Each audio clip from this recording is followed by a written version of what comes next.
What if you could face life's biggest storms without flinching? Not because you're emotionless, but because you've tapped into an ancient secret for inner peace. This is the story of how Stoic wisdom helps everyday people become unshakable masters of their own minds. In a world of chaos and uncertainty, the Stoics built mental fortresses that could withstand anything. They knew true strength wasn't about being invincible on the outside, but unbreakable on the inside. Let's be honest, it's easy to feel fragile right now. We get overwhelmed by headlines, stressed by deadlines, and unsettled by what other people think. This constant pressure can leave you feeling powerless, tossed around by things you can't control. But what if the key to reclaiming your power wasn't in changing the world around you, but in mastering the world within you? That's the central promise of Stoicism, a 2,000-year-old philosophy designed for the real world. It offers a timeless guide for handling adversity with purpose and calm. In this video, we're breaking down the 5 key indicators that show you're on your way to achieving this true mental strength. These aren't loud, boastful displays of toughness. They are quiet, internal shifts in perspective that, once you cultivate them, grant you a level of resilience most people never find. These are the signs that you're building an inner citadel, a fortress of the mind that external events simply cannot breach. The first, and most foundational, indicator of Stoic mental strength is a clear understanding of what you can and cannot control. The ancient Stoic philosopher Epictetus, born a slave who became one of the most respected thinkers of his era, opened his famous handbook with this very principle: some things are within our power, while others are not. This isn't just a clever saying, it's a diagnostic tool for your mind. The mentally strong person constantly filters their experiences through this lens.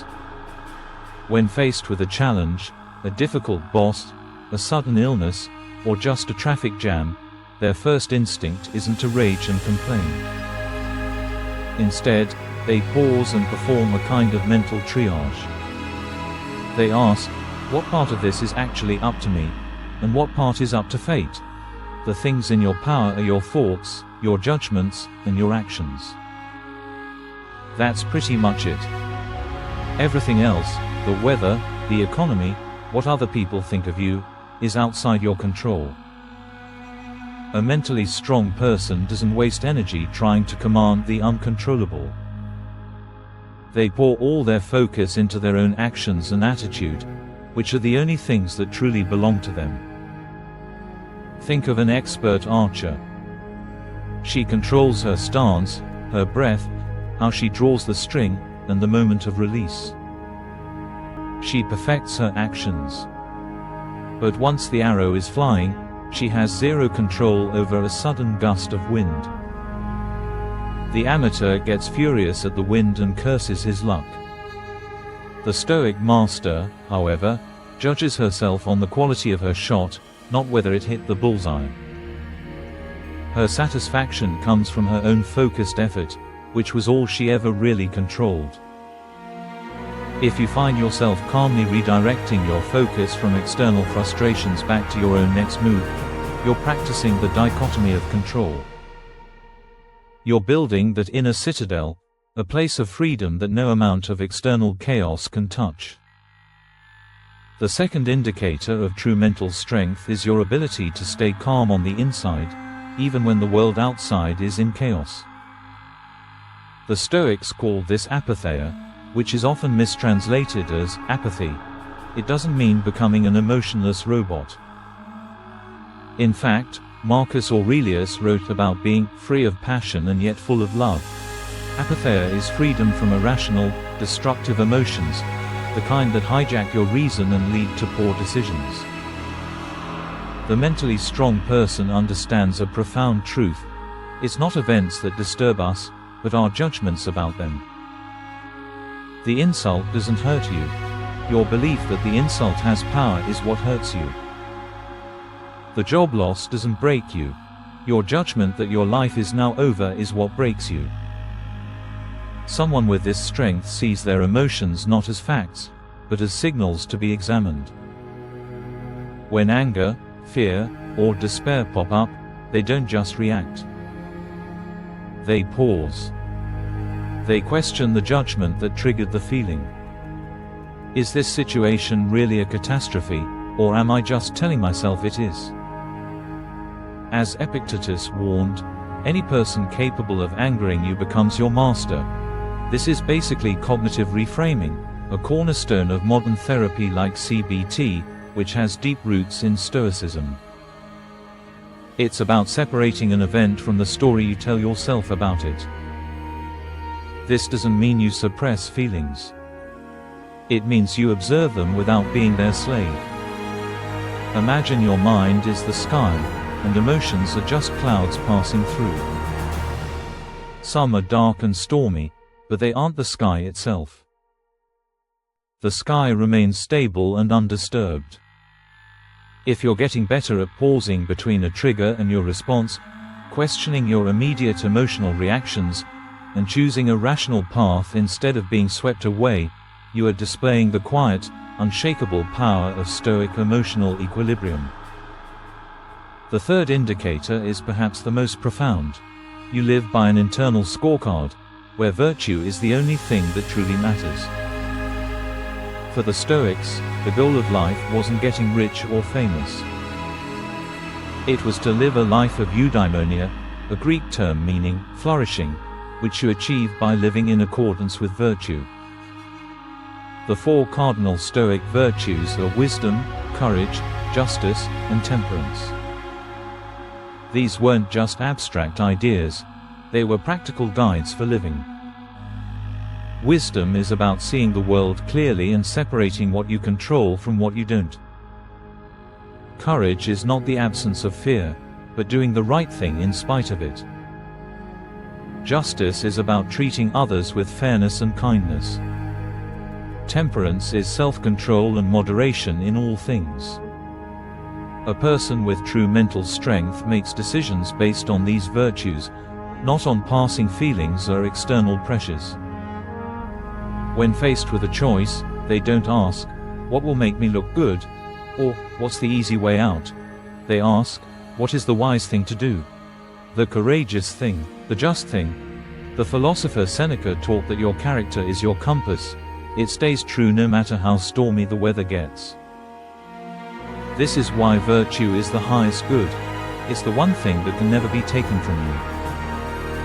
Your reputation can be ruined, your money can disappear, and your health can fail, but no one can force you to be cowardly or unjust.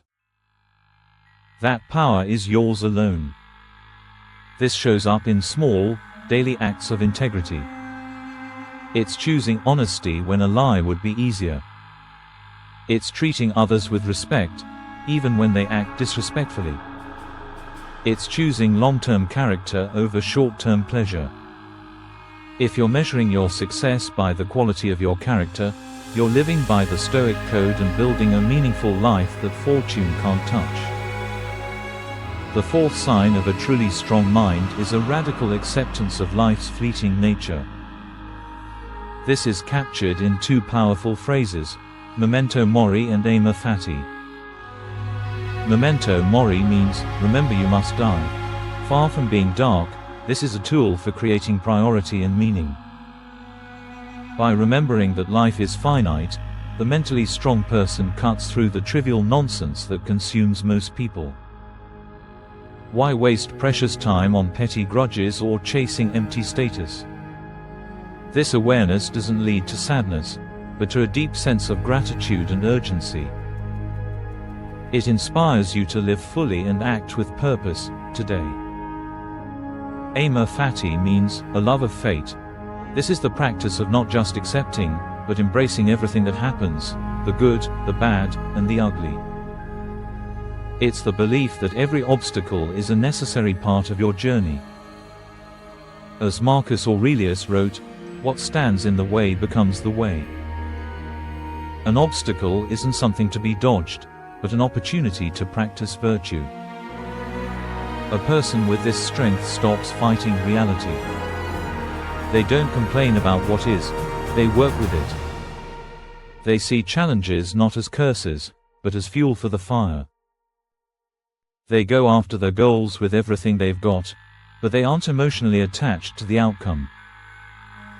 They know their job is to play their part as best they can, and the rest is out of their hands. It's like learning to surf. The waves of life are going to come whether you like it or not. You can either get crushed by them or you can learn to ride them with skill and grace. If you're starting to see setbacks as lessons and say yes to whatever life brings, you're practicing aim a fatty asterisk and learning to dance with fate. The final indicator of a Stoic forged mind is the practice of voluntary hardship. Modern society is obsessed with comfort, but the Stoic understands that an unchallenged life is a stagnant one. An untested mind is a fragile mind. So, the mentally strong person doesn't just endure hardship when it arrives, they actively seek it out in small, manageable doses. Seneca, one of the wealthiest men in Rome, regularly practiced poverty. For a few days, he would eat simple food, wear basic clothes, and sleep on the floor. He wasn't punishing himself, he was training himself. He wanted to rob misfortune of its power by making it familiar. He would ask, "Is this the condition that I so feared?"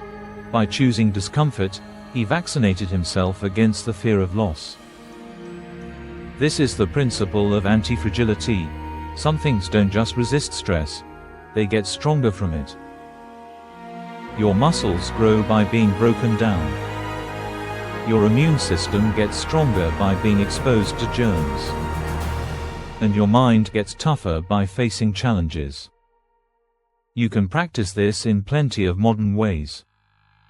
Take cold showers. Fast for a day.